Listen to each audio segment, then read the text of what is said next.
Nous allons aborder l'histoire de Louis-René Villermé, qui a été véritablement le défenseur du sort des enfants au travail et qui a été à l'initiative des premières lois sociales autour des conditions de travail. Pour aller de l'avant, il faut savoir par quel chemin nous sommes déjà passés dans nos sociétés. Quelques femmes et hommes marquent de leur empreinte l'histoire avec un grand H, du moins certaines empreintes de l'histoire. Ils gomment des contours de nos sociétés inadaptés ou inacceptables et en réécrivent des contenus de progrès. Louis-René Villermé fait partie de cela. Pour cela, je vous amène donc dans la première partie du XIXe siècle, au cours de laquelle le docteur Villermé a joué un rôle considérable pour l'amélioration des conditions de travail. Aujourd'hui, chacun s'accorde sur les conséquences bénéfiques du travail dantesque mené par Louis-René Villermé dans la perspective de l'amélioration de la santé des populations les plus indigentes, notamment du monde ouvrier, et plus particulièrement celle des enfants. Alors nous allons tout d'abord nous centrer sur le travail accompli par cet enquêteur hors pair, observateur et analyste des conditions de vie et du travail du monde ouvrier de son époque. Puis nous reviendrons sur son engagement vis-à-vis du travail des enfants, qui a abouti à cette fameuse première loi historique en France, posant des limites et des interdits à ce sujet. Et enfin, nous terminerons sur une discussion de la posture choisie par le docteur Villermé. Certaines de ses interprétations et analyses présentent parfois des ambivalences. Donc c'est un médecin hygiéniste et il a vécu sur 2 siècles. Il est né en 1782 et il est décédé en 1863. Donc il a quand même eu une période de vie assez longue. Il se destine à la carrière médicale. Il verra son élan universitaire stoppé et se retrouvera chirurgien militaire enrôlé dans les armées napoléoniennes. Au sortir de ces années guerrières, après un bref exercice de la médecine libérale, il choisira des thèmes de recherche, publiera de nombreux articles, forgera ses connaissances sur la statistique. Il se dirigera alors vers l'auscultation de milieux sociaux, comme les prisonniers, les enfants déjà, les habitants des bas-fonds parisiens sous l'égide des diverses académies auxquelles il participe. La question des inégalités sociales, tout comme celle de l'insalubrité et de l'indigence, sont au cœur de ses enquêtes. À propos de l'épidémie de choléra de 1832, il dira « J'ai établi que quand les maladies sont une fois développées, elles sont plus souvent mortelles chez les indigents que chez les gens aisés. » Sa notoriété dans son milieu professionnel s'installe. En 1834, l'Académie des sciences morales et politiques le charge d'une enquête sur la condition ouvrière en France. Une allocation de 4000 francs est d'ailleurs octroyée pour mener à bien ce projet et auquel était associé un de ses collègues, Benoîton de Châteauneuf, qui interviendra également sur le sujet. Le sujet est tellement vaste qu'ensemble, ils décident de se répartir le travail et de resserrer le périmètre de l'enquête. Benoîton de Châteauneuf choisira plutôt l'ouest de la France, alors que Villermé prendra plutôt la partie est et nord, et lui, il cible son enquête sur le secteur textile, dirions-nous aujourd'hui. Villermé, lui, parle de ces 3 grandes industries que sont celles du coton, de la laine et de la soie. Ces industries sont effectivement très consommatrices en main-d'œuvre, qui emploient plus de bras, dit-il. Ce secteur est aussi porté sur le devant de la scène par la révolte des canuts lyonnais de 1831 et 1834, réprimée dans le sang. C'est d'ailleurs à Lyon qu'il entamera son périple début 1835 pour mieux connaître finalement les métiers du travail et de la soie. Il reviendra à Lyon en 1836 après être passé par la plaine d'Alsace, le Haut-Rhin, où il s'attardera surtout sur la ville de Mulhouse. Il visitera le nord du pays, Lille, Roubaix, mais aussi Amiens, Rouen, contrées où se travaille le coton. Il se rendra dans la région de Reims, de Sedan, puis il descendra dans le sud, vers Nîmes, Lodève, Carcassonne, entre autres, pour comprendre la filière du coton totalement. Ce voyage d'études durera 3 ans. Sa matrice de travail est simple. Un secteur industriel déployé dans plusieurs régions, se rendre au cœur des lieux de travail, souligner les écarts ou les similitudes entre les régions et les branches. Ces filtres sont d'abord par rapport aux manufactures et aux fabriques. Il fera un distinguo d'ailleurs entre manufacture et fabrique. La manufacture, c'est véritablement ce qu'on appellerait aujourd'hui l'usine, et la fabrique, c'est plutôt le lieu où se fabrique toute cette industrie textile. Dans ces manufactures ou fabriques, il fera un descriptif des tâches, avec tous les métiers y afférents. Ce sera un répertoire des métiers extraordinaire. Distinction faite, dans ces métiers, des 3 populations, les enfants, les femmes et les hommes. Pour chacune des situations qu'il observe, il s'enquiert de 2 critères récurrents, le temps de travail et les salaires. Après quoi il se rend dans les familles et note l'influence du niveau de vie sur la nourriture, l'habillement et le logis. Il s'intéresse aussi aux comportements sociaux des familles ouvrières, mariage, les enfants illégitimes, l'alcoolisme, ce qu'il appellera lui l'ivrognerie, les plaisirs. À chacune de ces visites, il dévoilera ainsi les conditions de travail, le travail auquel les enfants sont assujettis.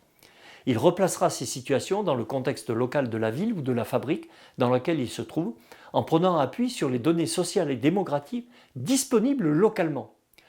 De ce long voyage au sein du monde ouvrier du textile, il publiera en 1840 un volumineux rapport, en 2 tomes, ça fait plus de 900 pages. Il titrera son ouvrage, au destin désormais célèbre, Tableau de l'état physique et moral des ouvriers employés dans les manufactures de coton, de laine et de soie. Villermé pratique l'enquête de terrain et il dit lui-même « J'ai suivi l'ouvrier depuis son atelier jusqu'à sa demeure ». Il l'explique dans son introduction. Il vise à fournir des réponses sur la misère en s'appuyant sur une connaissance précise des réalités du travail. Il forge ses convictions sur la base de 3 outils. L'observation de terrain, l'enquête documentaire et les analyses statistiques. Ce faisant, il donne corps à ce que l'on appellera plus tard la sociologie, à la nuance près que son étude ne se fonde pas sur une hypothèse explicite de démonstration, mais davantage sur l'idée d'un reportage rigoureux pour rendre compte. L'usage simultané de ces 3 outils dévoile des représentations de la réalité peu discutables sur les conditions de vie et les conditions de travail des ouvriers du textile de l'époque. Il est d'ailleurs intéressant de s'apercevoir que ces outils, certes modernisés, ont toujours cours aujourd'hui. Ainsi, son rapport dans sa première partie décrit finement le travail. L'épluchage du coton, son cardage et surtout le dévidage sont plus particulièrement faits par des femmes aidées d'enfants du même sexe. Chaque métier affilé occupe 2, 3, quelquefois 4 personnes, dont la plus âgée dirige les 3 autres, qui sont presque toujours des enfants. Ces derniers, appelés rattacheurs, surveillent les fils, rattachent ceux qui se brisent, nettoient les bobines en se précipitant sur le plancher, pendant que la partie mobile du métier, le chariot, s'écarte de la partie fixe et ramasse le coton de déchets. Voilà tellement il décrit le travail. Il n'hésite pas non plus à recourir à la métrologie, indiquant par exemple ses propres mesures de température. Il est attentif aux conditions de réalisation du travail. Ainsi, il dit, à propos des teinturiers et des laveurs, « Les teinturiers et les laveurs de laine travaillent donc dans l'humidité.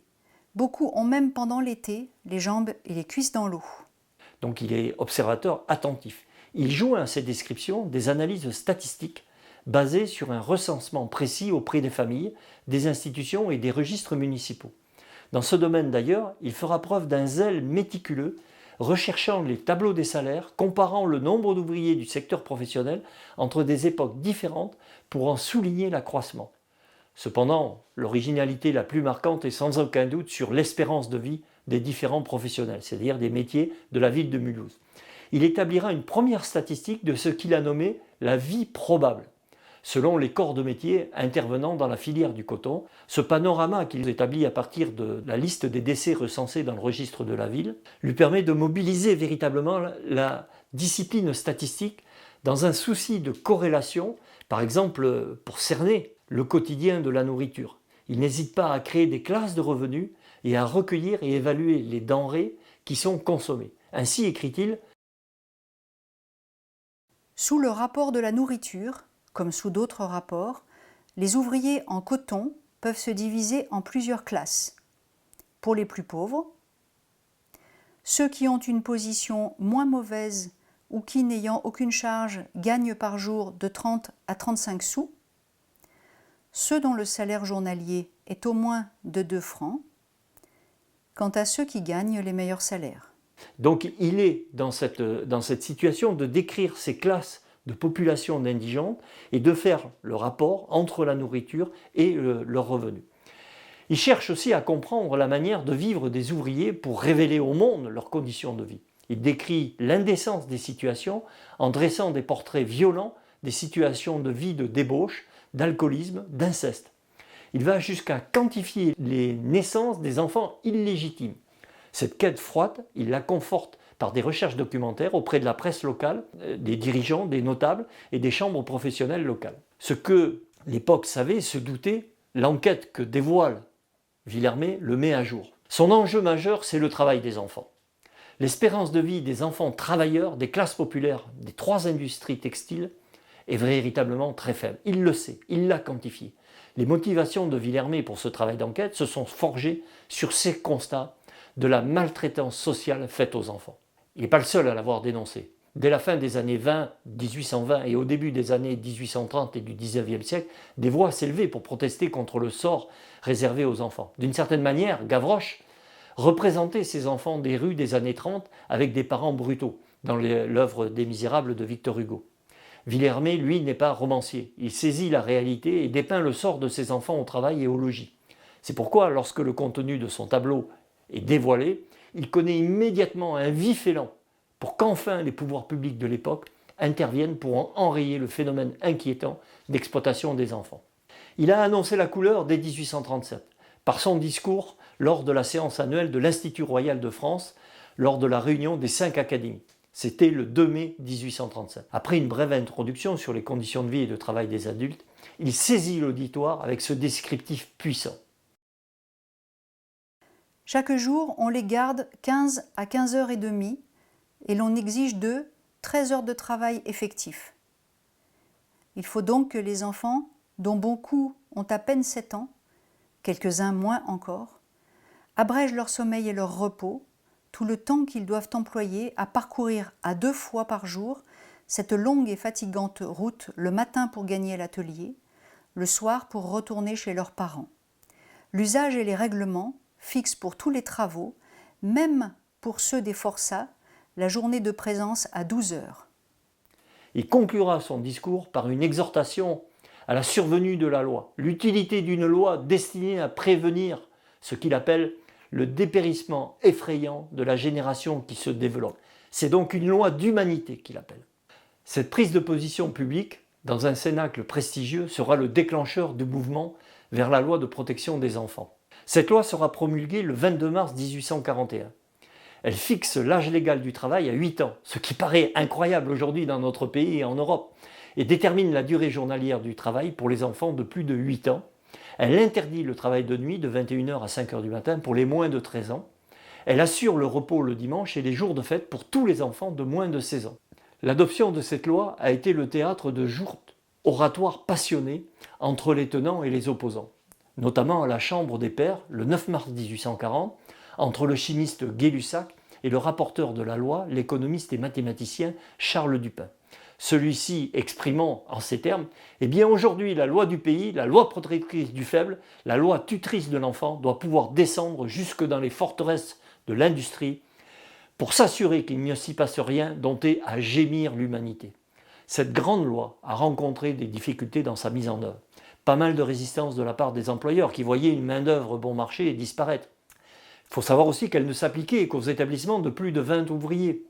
Et son contrôle n'était pas clairement défini, même si le texte prévoyait un contrôle par des inspecteurs. Donc on en est là. Il s'agit de la première véritable loi sociale. Certes, elle est timide, certes, elle est incomplète, approximative, mais la première tout de même.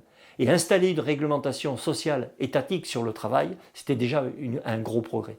Elle sera suivie de beaucoup d'autres, notamment la loi du 19 mai 1874 qui interdira l'emploi des enfants de moins de 12 ans et limitera la durée du travail à 12 heures. Néanmoins, on ne peut pas passer à côté des ambiguïtés dans les interprétations de Villermé. Les enquêtes sur les ouvriers et leurs conditions sont très liées au contexte politique de l'époque et aux enjeux qui traversent ce contexte. Si l'on se remémore ces années de 1830, elles sont marquées par des événements sociaux et politiques majeurs. D'abord, l'émergence d'une population ouvrière en relation avec le développement d'une industrie manufacturière, d'une part, et d'autre part, l'évincement de Charles X et l'arrivée au pouvoir de la monarchie de Juillet avec Louis-Philippe, qui était porteuse d'une pensée politique libérale après les fameuses journées de juillet 1830 connues sous le nom des Trois Glorieuses. Cette classe ouvrière laborieuse et misérable inquiète. Elle inquiète le pouvoir. Sa rapide éclosion bouleverse les références établies jusqu'alors entre le rural agricole et la bourgeoisie. Le schéma contemporain de cette époque redoute cette tension possible entre d'une part ce monde ouvrier capable de se révolter contre les entrepreneurs et les fabricants, comme le montre la révolte des canuts lyonnais de 31 et de 34, et d'autre part un besoin de libéralité productive pour rivaliser avec l'Angleterre, la Prusse et l'Autriche, qui sont nos concurrents commerciaux directs. Le recours aux enquêtes s'intensifie énormément dans cette époque. Ce n'était pas un cas isolé, l'enquête de Villermé. Pour la classe dirigeante, ça permet de voir et de comprendre comment se renouvelle ce qui se passe et de voir comment le développement économique peut se réaliser. L'enquête est alors un outil social pour comprendre ces mouvements qui s'opèrent dans la société. C'est aussi l'époque d'Auguste Comte qui a été le précurseur de la sociologie, précurseur des idées progressistes aussi, Saint-Simon. On a le pouvoir qui est très attentif à ces mouvements qui se passent au sein de la société. Donc Villermé est totalement imprégné de ce contexte parce que tout en dépeignant avec force et précision le milieu ouvrier sur ses deux versants, celui du travail et celui de la vie quotidienne, il choisit un angle d'analyse qui est finalement assez basé sur le compromis. D'abord dans la méthode, on remarque qu'il fait une belle place au dire des autorités, notamment toutes les chambres professionnelles tenues par des propriétaires ou fabricants, et auprès des conseils généraux. Même s'il dénonce avec force le comportement de certaines manufactures, il fait beaucoup cas des points de vue d'employeurs. Il met en exergue et souligne avec application les valeurs de certains d'entre eux, Schlumberger par exemple, qui sont compatissants et qui font des efforts par exemple sur l'instruction des enfants. En revanche, la parole ouvrière n'apparaît pas ou très peu dans les industries du coton, de la laine, davantage dans celle de la soie par les canuts lyonnais. Les syndicats n'existaient pas, ils étaient interdits par la loi Le Chapelier, donc on ne pouvait pas avoir cette représentation. Aussi, faute de représentants, on aurait pu s'attendre à voir retracer des propos d'ouvriers sur leur vie au travail, à entendre leur point de vue sur le travail des enfants. Quand il va voir les familles, il retrace des éléments objectifs sur leur mode de vie, revenus, logis, nourriture, comportement, mais il n'aborde pas leur ressenti. Il fait de la misère le support des mœurs dépravées longuement décrites. Ensuite, il fait, dans le choix de ses propos, il fustige les comportements ouvriers. L'ivrognerie est presque partout en France, dit-il, un vice commun chez les classes ouvrières. Ou encore, enfin, le défaut ou l'oubli des principes moraux et religieux. Il tient à préserver l'image de l'entrepreneur bienveillant à l'égard de ses ouvriers. Il présente le progrès technique comme une avancée absolue. Il était par exemple très marqué par l'innovation du métier jacquard dans le domaine de la soierie, qui permettait justement d'avoir les enfants qui étaient moins impliqués dans ce travail. Il pense que le progrès technique soulagera la misère. L'art de la filature est peut-être celui qui a fait de nos jours les progrès les plus étonnants, dit-il. En fait, il est pris dans ses contradictions. Rigoureux pour décrire la situation, prêt à proposer des ajustements sociétaux par la voie pour gommer des injustices, mais faible interrogateur sur ce monde technique manufacturier en train d'advenir et maltraitant ses ouvriers. Dans sa conclusion, il évoquera les 3 usages pernicieux dans les ateliers. Le mélange des sexes, qu'il met en point 1, la durée journalière beaucoup trop longue pour les enfants et les prêts d'argent faits par certains maîtres à titre d'avance sur salaire. Il résume ce constat en indiquant que le premier de ces usages corrompt les mœurs. Le second détruit la santé, le dernier produit la misère et tous 3 outragent la morale publique. Donc bien qu'ardent défendeur de la situation ouvrière en général et des enfants en particulier, il pondère son discours pour ne pas effrayer la classe dirigeante économique et ainsi pouvoir être entendu des responsables du pays. Cette posture n'est pas une stratégie en soi, elle correspond fondamentalement à la pensée de Villermé, réprouvant à la fois des conditions de travail inhumaines imposées par certaines manufactures, surtout pour les enfants, et des mœurs dégradées et dépravées du monde ouvrier. Aujourd'hui, Villermé est considéré par beaucoup comme l'un des pères, et non pas de la santé au travail, mais du lien entre santé et travail. D'abord, grand statisticien, il a creusé avec les tableaux de recensement faits sur la ville de Paris ou au regard des populations hospitalisées, il a creusé cette discipline de la statistique. Il faut savoir qu'il siégeait à la commission statistique de l'Académie. Et toute sa vie durant, il a travaillé cette question de la preuve par les grands nombres. Son originalité aurait été de mettre la statistique au service des sciences sociales pour objectiver les phénomènes sociaux, les quantifier. Au travers de la statistique et de ces tableaux, il a aussi dégagé le terrain pour le développement de la démographie. À propos du choléra, il a ainsi cartographié les quartiers selon la mortalité provoquée par la maladie et montré comment les plus atteints par le fléau regroupent le plus grand nombre d'indigents. Sa notoriété a pris son essor en France, mais pas seulement, aussi à l'étranger, et notamment après sa prise de position de 1837 que j'évoquais tout à l'heure. Elle s'est véritablement installée lors de la publication de son fameux tableau en 1840, non point en tant que tel, mais essentiellement par l'usage qui en a été fait au sein des assemblées à l'occasion des discussions à propos de la loi de 1841 sur le travail des enfants. Le tome 1, qui décrit en détail les conditions de travail et les modes de vie de la population ouvrière, a servi de support au débat. Le tome 2, qui a traité des causes de la misère ouvrière et des solutions proposées, est davantage resté dans l'ombre. C'est dans ce tome 2 que l'on trouve finalement les interprétations de Villermé. Ce lien entre santé et travail, ou plus exactement travail, profession, population, santé, Villermé l'a construit progressivement tout au long de sa carrière en s'inspirant des travaux du docteur Ramazzini, son illustre prédécesseur, qui fut le premier au XVIIe puis début XVIIIe, qui avait publié un traité des maladies des ouvriers. Il a étoffé cette approche d'observation quantifiée sur la durée du travail, montré le niveau des rémunérations pour des tâches dures et pénibles, propulsant la classe ouvrière, dont les enfants, dans des conditions de vie misérables. Sa revendication pour une loi limitant la durée du travail des enfants, portée à 4 ans, avant sa publication, a été le premier pas significatif d'une législation sociale. C'est bien parce que en 1837, il a dénoncé, il a demandé la loi, qu'il y a pu y avoir durant 4 années un travail qui a permis son émergence. Il y a eu beaucoup de textes qui ont suivi sur la sécurité des enfants, sur la prise en compte de la situation des femmes, et en particulier des femmes enceintes, et puis de nos jours, des hommes au travail. Lui, il a engagé un second chantier sur la sécurité et la prévention des risques dans les ateliers. La manière dont il décortique les éléments mécaniques à l'origine des accidents des ouvriers est un modèle du genre. Sans le savoir, Villermé n'était pas qu'un précurseur, il était un réel fondateur, maillant à lui seul les disciplines entre elles, médecine, démographie, prévention, sociologie, ergonomie. Plus d'un siècle et demi plus tard, alors de la qualité du travail, il est logique aujourd'hui de lui rendre hommage. Merci Louis-René Villermé.